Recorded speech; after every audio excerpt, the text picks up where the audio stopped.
CM Dhami की अध्यक्षता में सचिवालय में बैठक, कैबिनेट के सभी मंत्री रहे मौजूद। नई शिक्षा नीति, एमएसएमई सहित कई प्रस्तावों पर लगी मुहर। चारधाम यात्रियों के ट्रैफिक जाम भूस्खलन से सुरक्षित रखने के मकसद से परिवहन मंत्रालय ने ट्रैफिक इंसिडेंट मैनेजमेंट सिस्टम होगी लागू। कांग्रेस नेता गणेश गोदियाल को बड़ी जिम्मेदारी, राजस्थान विधानसभा चुनाव के लिए बड़ी जिम्मेदारी। स्क्रीनिंग कमेटी में सदस्य की जिम्मेदारी सौंपी गई। विकासनगर के जौनसार बावर में दर के पहाड़, 13 मोटर मार्गों पर यातायात अवरुद्ध, 36 गांवों का कटा संपर्क। कालाडूंगी में आई फ्लू की दस्तक, बच्चे और बड़े आई फ्लू से संक्रमित, अस्पतालों में उमड़ रहे मरीज। आई फ्लू संक्रमित से दूरी बनाने का सुझाव। और मौसम विभाग ने किया बागेश्वर, नैनीताल और चंपावत में भारी बारिश का ऑरेंज अलर्ट जारी। तीनों जिलों में 12वीं तक के स्कूल और आंगनबाड़ी केंद्र रहेंगे बंद।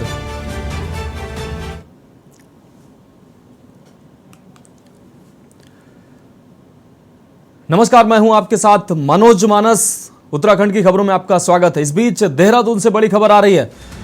देहरादून से इस वक्त की बड़ी खबर, कैबिनेट की बैठक खत्म हुई है। उत्तराखंड कैबिनेट की महत्वपूर्ण बैठक खत्म हुई है। मुख्य सचिव एसएस संधू ने दी है फैसलों की जानकारी। कैबिनेट बैठक में करीब 30 फैसलों पर चर्चा हुई। देहरादून से इस वक्त की बड़ी और अहम खबर, एमएसएमई, नई शिक्षा नीति, अन्य कई प्रस्तावों को मंजूरी मिली है। तो देहरादून से इस वक्त की बड़ी और अहम खबर अपने दर्शकों को दिखा रहे हैं। उत्तराखंड की कैबिनेट की बैठक खत्म हुई है। मुख्य सचिव एसएस संधू ने फैसलों की जानकारी दी है। कैबिनेट बैठक में कुल 30 फैसलों पर चर्चा हुई है। इसमें एमएसएमई, नई शिक्षा नीति व अन्य प्रस्तावों को मंजूरी मिली है। तो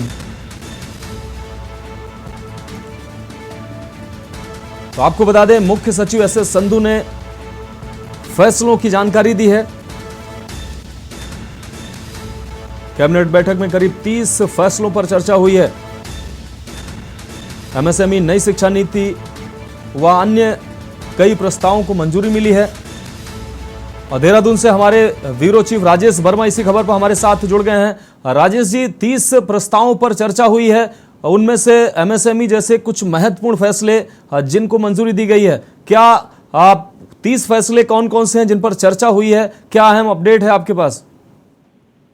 बिल्कुल मनोज, देखिए ये महत्वपूर्ण बैठक जो है वो कैबिनेट की अभी खत्म हुई है। उसके बाद जो है मुख्य सचिव एसएस संधू ने जो है इसकी जानकारी दी है, जिसमें बताया गया है कि लगभग 30 फैसलों पर जो है कैबिनेट में चर्चा हुई है, जिसके जो प्रस्ताव थे उसमें हरी झंडी जो है वो धामी सरकार की तरफ से दिखाई गई है। इसमें ये भी कहा जा सकता है कि जैसे अगर बात करें तो ऊर्जा विभाग से संबंधित ऐसे कई मामले हैं जिनको लेकर के एक बढ़ोतरी जो है 2008 के में केंद्र सरकार के द्वारा जो जल विद्युत योजना नीति थी उसको जो है लागू करने पर फैसला लिया गया है। उसके साथ साथ देखिए आज अगर लागू नहीं किया गया, इसमें कैबिनेट में ये भी प्रस्ताव लिया गया है कि जो 12% बिजली की बजाय अब 13% जो बिजली विद्युत परियोजना है उसको बढ़ाया जाएगा। इसके साथ साथ कई ऐसी चीजें हैं जो पर्वतीय क्षेत्रों में, दुर्गम इलाकों में दिक्कतें जो है बिजली को लेकर के होती है, तो वो 1% जो अतिरिक्त बिजली सरकार को मिल रही थी, उस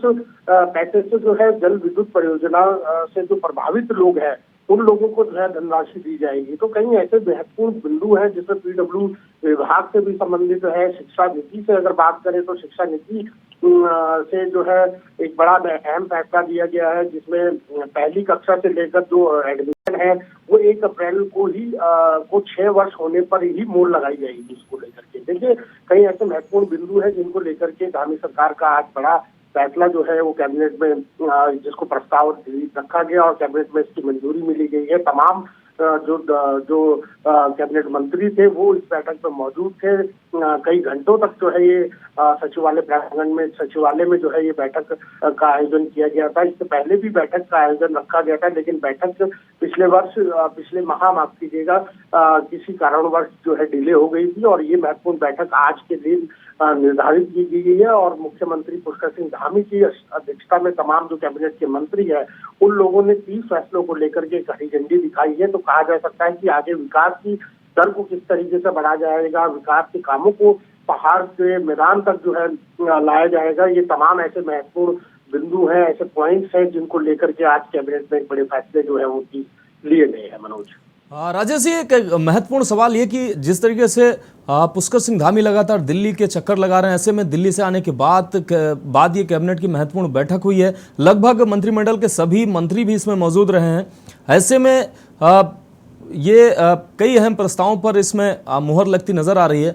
अभी तमाम प्रस्ताव अभी बाहर आएंगे कि किन किन प्रस्तावों पर मुहर लगी है। ऐसे में 2024 को ध्यान में रखते हुए सरकार कई अहम प्रस्तावों को ला सकती है एक रणनीति के तहत क्या?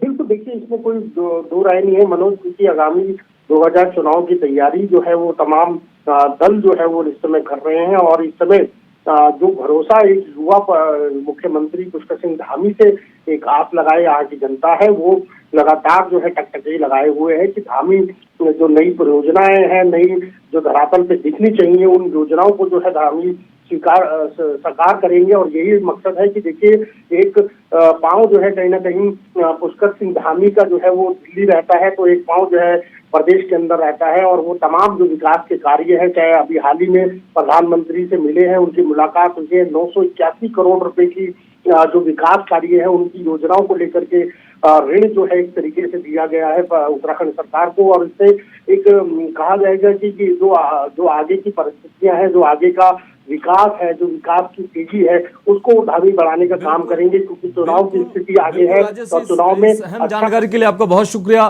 तो निश्चित रूप से कई अहम फैसले हो सकते हैं जिनमें MSME और नई शिक्षा नीति जैसे महत्वपूर्ण फैसले हैं जिनको मंजूरी मिली है। 30 अन्य फैसले जिन पर मुहर लगी है वो भी निकल कर सामने आएंगे। खबरों में वक्त एक ब्रेक का है, जल्द हाजिर होंगे। आप देख रहे हैं के न्यूज, खबरों का सारथी। ब्रेक के बाद आपका स्वागत है। बात करेंगे अगली खबर की। रुड़की के इब्राहिमपुर ग्राम में गुरुवार को PWD से रिटायर्ड एक बुजुर्ग व्यक्ति ने संदिग्ध परिस्थितियों में लाइसेंसी बंदूक से खुद को गोली मार ली, जिसके बाद मौके पर हड़कंप मच गया। बताया जा रहा है कि PWD कैशियर पद से रिटायर्ड 82 वर्षीय बुजुर्ग व्यक्ति राजकुमार पुत्र नत्थू सिंह ने संदिग्ध परिस्थितियों में खुद को गोली मार ली, जिससे मौके पर ही बुजुर्ग की मौत हो गई। वहीं सूचना मिलने पर कोतवाली गंगनहर पुलिस मौके पर पहुंची और बुजुर्ग व्यक्ति के शव को पोस्टमार्टम के लिए रुड़की के सरकारी अस्पताल में मोर्चरी में रखवा दिया।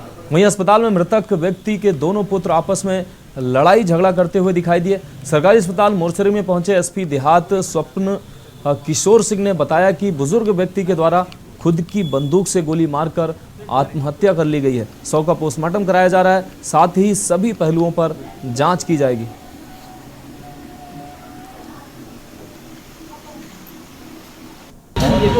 रिटायरमेंट प्रोग्राम और लगभग उम्र 82 वर्ष बताई जाती है। इसमें बंदूक से गोली मार के आत्महत्या करना बताया गया है। पोस्टमार्टम के लिए और पंचायतनामे की कार्रवाई के लिए मोर्चरी में शव को लाया गया है। बाकी जो भी चीज़ें प्रकाश में आएंगी उसके आधार पर आवश्यक कार्रवाई की जाएगी। अब रुक करेंगे अगली खबर का। कालाढूंगी में इन दिनों आई फ्लू के मरीजों की संख्या बढ़ती जा रही है। प्रतिदिन कई मरीज अपनी आंखों की समस्या लेकर स्थानीय अस्पताल पहुंच रहे हैं। इन दिनों आई फ्लू की समस्या से क्षेत्र के अधिकांश लोग परेशान हैं। बताया जा रहा है कि किसी घर में एक व्यक्ति आई फ्लू संक्रमित हो रहा है तो आई फ्लू सभी परिजनों को अपनी जद में ले रहा है। क्षेत्र में लगातार बढ़ती जा रही आई फ्लू संक्रमितों की संख्या को देखकर लोग परेशान हैं।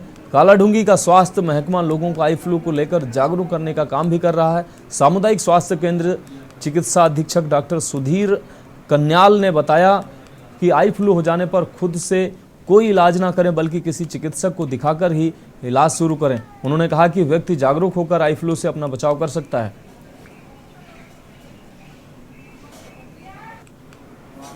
काफ़ी जो है आई फ्लू के पेशेंट आ रहा है। इस पर जो विशेषकर बच्चे बहुत हैं और मैं स्कूल से देख रहा हूँ कि एक बच्चे को हो रहा है तो कई बच्चों को हो रहा है। तो इसके जो है जो बचाव के तरीके ये हैं कि आप बिल्कुल हैंड वॉश करना है, सैनिटाइज करना है और बार बार जो अगर आपको आई फ्लू है तो आँखों पर हाथ न लगाएं और अपने जो है डॉक्टर से इसकी सलाह लें। और क्योंकि ये कांटेक्ट में आने से फैलता है तो इसलिए अगर किसी बच्चे को आई फ्लू है तो वो स्कूल में जाएं और बच्चा थोड़ा आइसोलेट रहे और डॉक्टर को दिखाएं। अगली खबर लक्सर से है, जहां गोवर्धनपुर बिजली फीडर से लाइन जोड़ने को लेकर गोवर्धनपुर और भारूवाला के ग्रामीण आमने सामने आ गए। भारूवाला गांव के ग्रामीण गोवर्धनपुर बिजली फीडर से लाइन जोड़ने की मांग कर रहे हैं तो वहीं गोवर्धनपुर के ग्रामीण इसके विरोध पर उतर आए। उनका कहना है कि सांसद ग्राम फीडर होने के कारण वो किसी और गांव को बिजली लाइन जोड़ने नहीं देंगे। इसे लेकर दोनों गांव के ग्रामीण गनौली बिजली घर पर पहुंचकर धरना देने बैठ गए। वहीं अधिकारियों का कहना है कि दोनों गांव के ग्रामीणों से वार्ता करके हल निकालने का प्रयास किया जा रहा है। सही बात है, बिना संघर्ष करे कुछ मिलता नहीं भाई। का जो फीडर है उसमें हमें वो नहीं करेंगे कि ये सांसद ग्राम गांव गोवर्धनपुर जो है सांसद जी ने गोद लिया था और ये हमारे लिए उन्होंने एक फीडर दिया था गोवर्धनपुर गांव को। इस गांव को से जो है पूरी पंचायत भी नहीं जुड़ी हुई है, जो ग्राम गोवर्धनपुर पंचायत है वह भी पूरी जुड़ी हुई नहीं है। भरवाला के जो लोग हैं वो नाजायज दबाव देकर अधिकारियों पर और हमारे गांव से इस फीडर से जुड़वाना चाह रहे हैं। इसे हम नहीं जुड़न देंगे, चाहे हमारे दम भी निकल जाए, हम धरना पे बैठ जाएंगे, अनशन कर लेंगे, लेकिन हम नहीं जुड़न देंगे। इस बारे में एक बात कहेंगे जी, हमारे गांव में जो ये 5 एम्पियर का फीडर जा रहा है, गांव में 4 चक्की हैं, कस्तूरबा हॉस्पिटल है, 2-3 वही हॉस्टल है और पशुओं के हॉस्पिटल हैं, कई संस्थाएं हैं। इस उद्देश्य से सांसद जी कहकर उस वक्त उन्होंने हमारे गांव के एक अलग फीडर दिया कि कोई डिस्टर्बेंस ग्रामीण क्षेत्र से ना हो। ये खामा-खा की हमारे गांव के साथ जिदबंदी है कि गोवर्धनपुर से ही बिजली ली जा। ऑलरेडी भरवाड़े में 2 फीडरों से लाइट जाती है। भरवाड़ा गांव की चक्की लक्सर फीडर से चलती है और गांव में जो बिजली है वो खानपुर फीडर से है। ये प्रकरण आज 9वां दिन है। पहले हम 4-5 दिन पहले एसडीएम साहब से मिले थे। हमारी लाइन जो थी वो एस्टिमेट द्वारा बनाया, लाइन खींची हुई, उसका एक वो होता है जम्फर वगैरह जो बोलते हैं जोड़ने की लाइन, वो जुड़ना था। उस दिन उन्होंने हमें टाइम दिया, हम आए यहाँ तो पहले तो विवाद वहीं होया। विवाद होने के बाद हम एसडीएम साहब से मिले। एसडीएम साहब ने कहा कि आप मुझे, उन्होंने वो पार्टी बुलाई और हम लोग भी बुलाए, ऑफिस में बैठ कर बात हुई। उन्होंने कहा परसों को आपकी लाइन जुड़ जाएगी। परसों का मतलब वो हमारा कल का वादा था। कल जब हम सुबह आए तो हम एसडीओ साहब अमित चंद जी से मिले, उनसे कहा भाई वो लेटर बनाओ। पहले तो मैं एसडीएम साहब के पास गए, एसडीएम साहब ने कहा भी मेरे पास कोई कॉपी नहीं आई कि वो उसे फोर्स चाहिए या कुछ भी चाहिए, इस तरीके का कोई लेटर नहीं आया। फिर हम यहाँ बिजली कराए, बिजली कराने के बाद हमने अमित चंद जी से बात की, इन्होंने कहा मैं आपका लेटर नहीं बनाऊंगा। बढ़ेंगे अगली खबर की ओर। रुड़की के रामनगर स्थित एक निजी होटल में नगर के व्यापारियों, पार्षदों व सामाजिक संगठन के लोगों ने संयुक्त रूप से पत्रकार वार्ता का आयोजन किया और पूर्व मेयर गौरव गोयल के इस्तीफा देने को दुखद बताया। व्यापारी नेता रामगोपाल कंसल ने बताया कि आज की पत्रकार वार्ता के माध्यम से व्यापारियों ने अपनी पीड़ा रखी है। पूर्व मेयर गौरव गोयल के कार्यकाल में व्यापारियों को कोई भी मांगे नहीं मानी गई। उनके द्वारा व्यापारियों के हित में कोई कार्य नहीं किया गया, जिसको लेकर व्यापारियों में भी नाराजगी है। अब पूर्व मेयर गौरव गोयल इस्तीफा देकर अपनी जिम्मेदारी से भाग रहे हैं, जिसको लेकर नगर की जनता के सामने सभी ने संयुक्त रूप से पत्रकार वार्ता कर अपनी बात रखी है। व्यापारी नेता चौधरी धीर सिंह ने कहा कि आज नगर की जनता को जब अपने मेयर की जरूरत थी तब वह इस्तीफा देकर अपने घर बैठ गए हैं। मैं तो एक बात कहना चाहता हूँ, आज तक वो कार्य भी सामाजिक लोगों के द्वारा ये प्रेस वार्ता की गई है। इसमें व्यापार मंडल के व्यक्ति भी हैं, अन्य लोग भी हैं। हमने ये बातें रखी कि 4 साल का जो कार्यकाल मेयर साहब का रहा है, पूर्व मेयर का, वो उसमें व्यापारियों के प्रति उनकी कोई उपलब्धि नहीं है। जो हमारी मांगे थी वो एक भी पूर्ण नहीं हुई। व्यापारियों के हित में उनके द्वारा कोई कार्य नहीं किया गया। उन्होंने अनेक ज्ञापन दिए, आज उन्होंने इस्तीफा दे दिया और वो अपनी जिम्मेवारी से भाग रहे हैं। देखिए, आज कार्यक्रम में आप सभी का धन्यवाद करते हैं। मैं क्योंकि मैं भी व्यापार मंडल में एक छोटा मोटा पद हिस्सेदार रखता हूँ। तो आज दरअसल कई दिनों से जो चर्चा चल रही है आरोप प्रत्यारोप की भी चल रही है, और अभी क्योंकि मेयर साहब ने जो इस्तीफा दिया है तो हमारे व्यापारी भाई भी कई सारे इस बात को कह रहे थे कि भाई पहले जैसे यूजर चार्ज की बात लगातार लोग उठाते रहे हैं और बहुत सारे मुद्दे जब भी उठते हैं तो हम लोग जो है नगर निगम में भी अपना जो है ज्ञापन देने कई बार गए। वो सारी चीजें उनका समाधान समय समय पर हम चाहते थे होता रहे और अधिकारी करते भी हैं। उत्तराखंड की खबरों में वक्त एक और ब्रेक का है, जल्द हाजिर होंगे। आप देख रहे हैं के न्यूज, खबरों का सारथी। ब्रेक के बाद उत्तराखंड की खबरों में एक बार फिर से आपका स्वागत है। बढ़ेंगे अगली खबर की ओर। उत्तराखंड हाईकोर्ट ने क्रिकेट एसोसिएशन ऑफ उत्तराखंड में हुई अनियमितता को लेकर दायर जनहित याचिका पर सुनवाई की है। मामले को सुनने के बाद कोर्ट की खंडपीठ ने खेल सचिव उत्तराखंड को 17 अगस्त को व्यक्तिगत रूप से पेश होने को कहा है। मामले की सुनवाई के लिए कोर्ट ने 17 अगस्त की तिथि नियत की है। बता दें कि देहरादून निवासी विदित सिंह नेगी ने उच्च न्यायालय में जनहित याचिका दायर कर कहा कि 2019 के बाद क्रिकेट एसोसिएशन में हुए चुनाव के बाद खिलाड़ियों से रणजी व अन्य जगहों में चयन के नाम पर उनसे पैसे लेने और खिलाड़ियों के खाने पीने से लेकर पानी के बिलों में भी लाखों की हेराफेरी की गई। याचिकाकर्ता का कहना है कि मामले की जांच हाईकोर्ट के रिटायर्ड जजों की निगरानी में कराई जाए और घोटाले में लिप्त पदाधिकारियों के चुनाव लड़ने में प्रतिबंध लगाने के साथ ही उनके खिलाफ कड़ी कार्रवाई की जाए। ये जब क्रिकेट एसोसिएशन ऑफ उत्तराखंड जब बना था 2003 में, 2009 में उसका क्रिकेट एसोसिएशन ऑफ उत्तराखंड से नाम क्रिकेट एसोसिएशन ऑफ उत्तराखंड रख दिया था।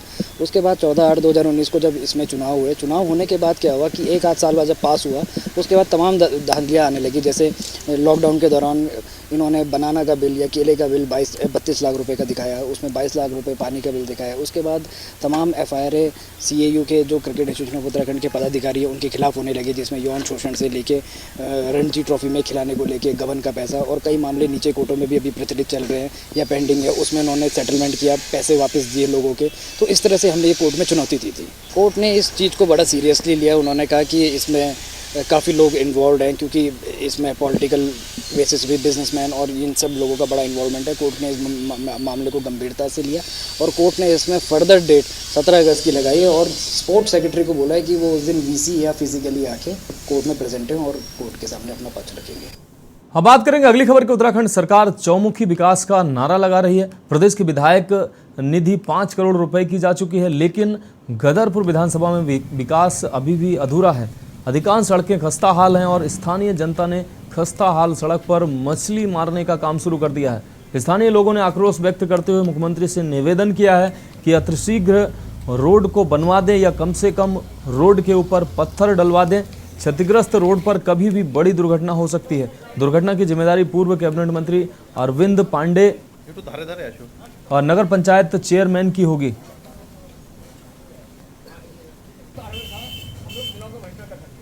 वो पानी गला गदा हुआ क्या यहाँ पर? हुआ क्या? कीचड़ हुआ, पानी मछली आया, मछली पकड़ा। रोड नहीं बन रहा? नहीं, रोड नहीं बन रहा। वो मेंबर चेयरमैन की कितना बार बोला कि हमारा घर देखो पानी डाला, हमारा दुकान में पानी आया। मामला है कल बहुत बारिश हुआ है और इस बारिश में नज़दीक से मछली यहाँ आया है, हमने देखा। उसके बाद जाल लेके आया और मछली पकड़ लिया। तो क्या करें, ये तो चलने का लायक है नहीं। अब जब भी घर से निकलता है तो लुंगी पहन के निकलना पड़ता है। ये तो शर्ट पैंट पहन के हम निकल नहीं सकता है। इतना कीचड़ है, इतना कीचड़ है और पानी है, तो ये लगता है कि ये जो है ना, ये आदमी चलने का मतलब इंसान चलने का रास्ता ही नहीं है। क्योंकि ये रोड दिनेशपुर थाना अंतर्गत सुंदरपुर रोड कहा जाता है। यह भी करीब 7-8 साल से ऐसे ही हो रहा है कि आश्वासन तो आश्वासन दिया जा रहा है। इस रोड का हालत इतना गंभीर है कि बच्चे स्कूल जाना छोड़ दिया और लोग अपना पैंट पहन के, कपड़ा पहन के नहीं जा सकता है, अंगूछा पहन के भागना पड़ता है कि हमें कब रोड तक पहुँचे। लेकिन हम लोग यहाँ के चेयरमैन विधायक जी कहते कहते थक गए। मेंबर तो छुट्टी, उनको तो कमीशन का मतलब है, आजकल कमीशन की चलता है सब। चाहे रोड बने, किसी का अच्छा हो बुरा, उससे कोई मतलब नहीं है। तो उत्तराखंड की खबरों में अभी के लिए इतना ही। मुझे दीजिए इजाजत और आगे आप देखिए के न्यूज़ इंडिया का विशेष कार्यक्रम मंथन हमारे प्रधान संपादक दुर्गेन चौहान जी के साथ।